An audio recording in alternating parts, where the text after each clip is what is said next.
2 years ago I met my fiancée, a warm, outgoing woman who seemed like my perfect match. She had a magnetic personality, quick wit, and a way of lighting up any room. I was drawn to her energy, and for the first year of our relationship, everything felt seamless. But there was one major detail I quickly learned. She had a 5-year-old child from a previous relationship. Her ex had left shortly after the child was born and hadn't provided any support, financial or otherwise. I felt a great deal of sympathy for her situation. It must have been incredibly difficult raising a child alone, but my fiancée seemed strong and resilient.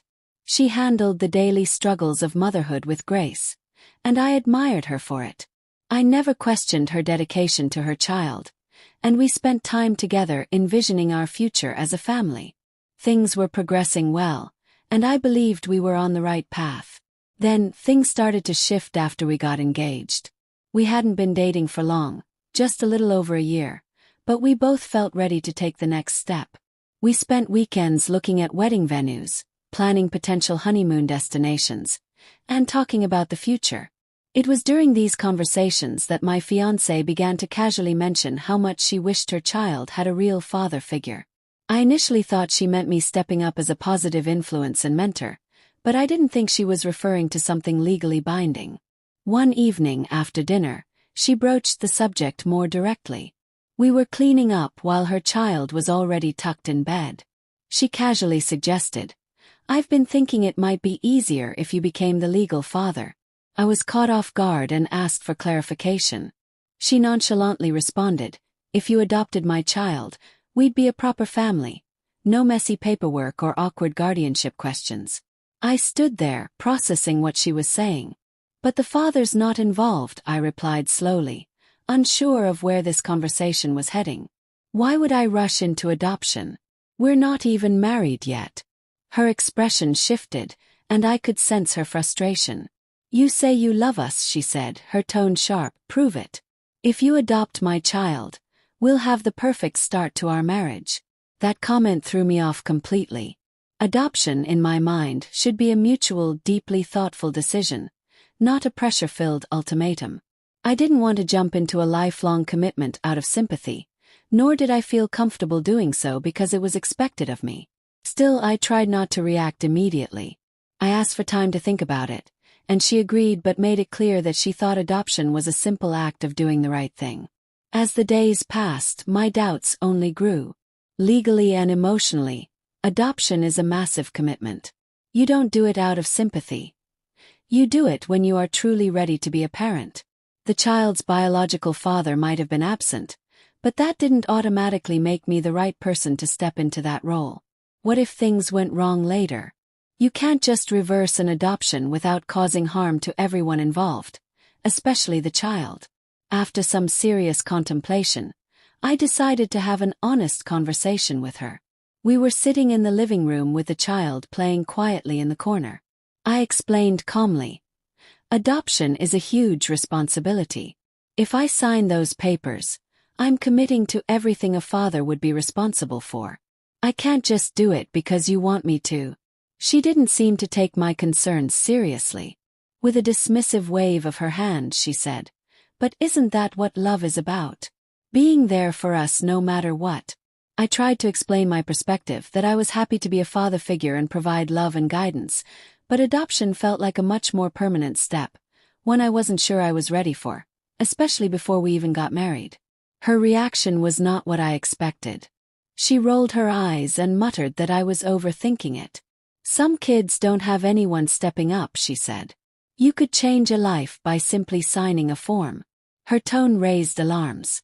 It sounded like she saw adoption as an easy fix, a way to patch things up rather than a profound commitment. Over the next few weeks, her insistence grew. She'd bring up adoption in nearly every conversation, even when we were talking about mundane things like grocery shopping. "If you were the legal father, you could claim the child on your health insurance, right?" she'd ask. Or, "Wouldn't it be great if you adopted? That way we could enroll them in a better school zone." It felt like she was trying to turn adoption into a transactional benefit, rather than a decision made from genuine love and readiness. One day, she even showed me brochures on the adoption process and began comparing me to her ex. "Unlike him," she said, "you're a good man. You'll do the paperwork, won't you?" That comment stung.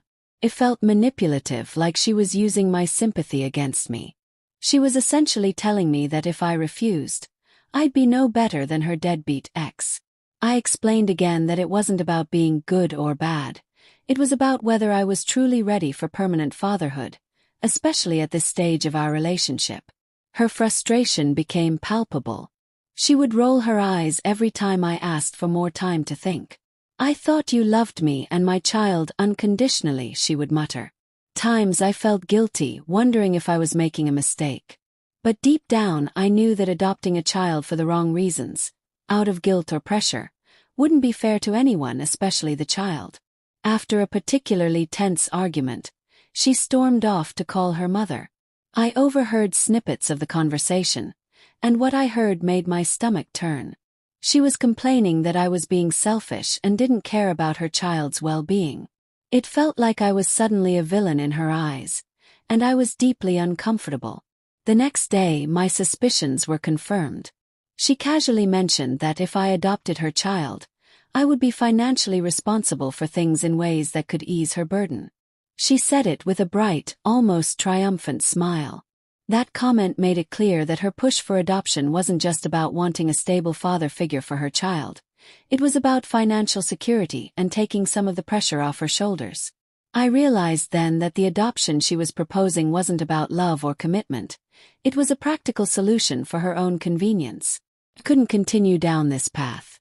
I knew that if I agreed to adopt her child for the wrong reasons, it would ultimately be a mistake for all involved. It wasn't the future I wanted, and I knew I needed to walk away. And so I did. My stomach tightened as I began to realize what was happening.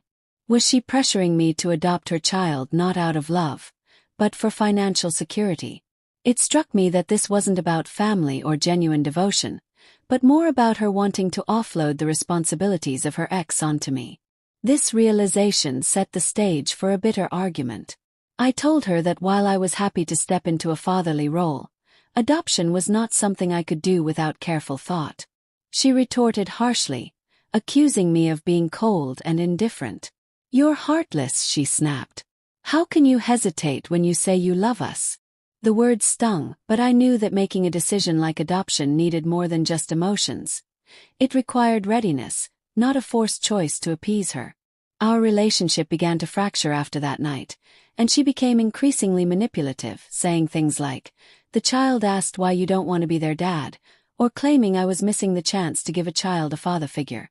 It wasn't that I didn't care. It was that I wanted to do this out of a genuine commitment, not because I was pushed into it.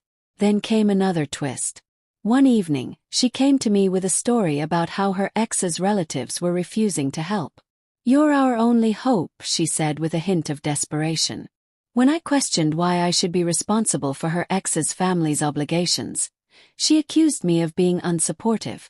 She even began to tie the decision to our wedding, asking, "Don't you want to start our life together by making this official?" That was when I began questioning everything. Was I truly about to marry someone who saw me as a mere solution to her problems rather than an equal partner? Her approach didn't feel like love anymore. It felt like entitlement. My friends noticed the strain in the relationship too. One pulled me aside and, concerned, asked if I was sure about this. "You're being pressured," he said. "Are you sure she's not using you?" His words resonated with me, making the reality hit hard. Maybe she wasn't the strong, loving partner I thought she was.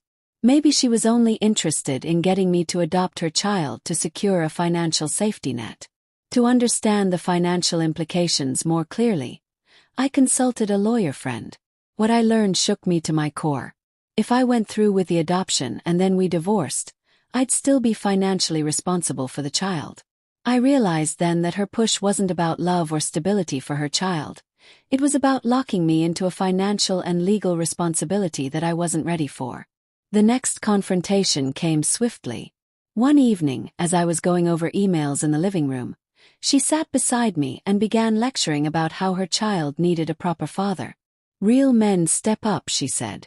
Then, almost as if rehearsed, she said, If you don't adopt, maybe we shouldn't get married at all. It hit me like a slap in the face. This was an ultimatum. It wasn't about love. It was about control. I'm not turning this into a threat, I replied, trying to stay calm. Marriage and adoption are separate matters. I want to marry you, but I'm not ready to legally adopt your child just yet. Her response was pure venom. You're a coward. You want the benefits of a family without the responsibilities. She accused me of everything she could think of. You're leaving us high and dry, just like my ex did, she screamed, her words striking a nerve. I had tried to be there to care, but her manipulative tactics were wearing me down. Over the following days, the tension reached new heights. She grew more entitled, refusing to acknowledge that adopting a child wasn't something I could rush into. She even invited a family friend, a local pastor, to lecture me about the moral duty of fatherhood, trying to guilt-trip me into agreeing. I had no idea she would turn our personal matter into a public shaming session. But it didn't stop there. She reached out to my family, spinning a story of how I was rejecting her child. My mother called, confused and hurt. I explained the whole situation, and she too saw the manipulation for what it was. It caused some drama in the extended family, but they eventually understood my side. It wasn't until one fateful day that I overheard her on the phone with someone, discussing the logistics of child support.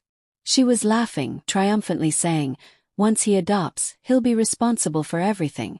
Education, medical bills, everything. I won't have to worry about the ex's mess anymore. The reality of her intentions hit me like a punch to the gut. She wasn't looking for a loving partner for her child. She was looking for a financial guarantee. I confronted her that evening. At first, she denied everything, but when the truth was clear, she resorted to anger, accusing me of being naive. She told me I was weak, and that I'd never find anyone better if I didn't accept her terms. That was when I saw her true nature. She wasn't the warm, supportive woman I thought I had been building a future with. She was someone who felt entitled to use me as a safety net. I packed my things that night, knowing I couldn't continue down this path. The engagement was over. I told her with a trembling voice but firm resolve, I won't be bullied into adoption. This engagement is over. She tried to protest, but I stopped her with a raised hand. You've shown me exactly who you are. The relief of stepping away from her manipulations was immediate. I spent the next few nights at a friend's place, explaining the situation to anyone who asked. Some criticized me, but most understood once they heard the full story. The wedding was cancelled, the ring returned, and I moved on with my life. It wasn't easy. I did care about the child, but I knew that adopting under duress wasn't the right choice. There was no way I could let someone's manipulations define the rest of my life. My lawyer friend confirmed that had I gone through with the adoption, I could have been financially responsible for years, even if we divorced shortly afterward. This was the final confirmation I needed. Leaving was the right decision. In the end, she tried to sabotage me one last time, posting on social media about how I had destroyed her family's happiness. But I didn't respond. I blocked her and I moved on. The people who mattered knew the truth. Looking back, I realize how close I came to making a life-altering mistake. If I had given in to her guilt trips and forced myself into adoption, I would have been shackled to a manipulative partner for the rest of my life. No, adoption is about genuine love and readiness, not a transaction to relieve someone else's burdens. I made the painful but necessary choice to walk away, and I have no regrets. Life is too short to sign yourself into a trap disguised as sympathy.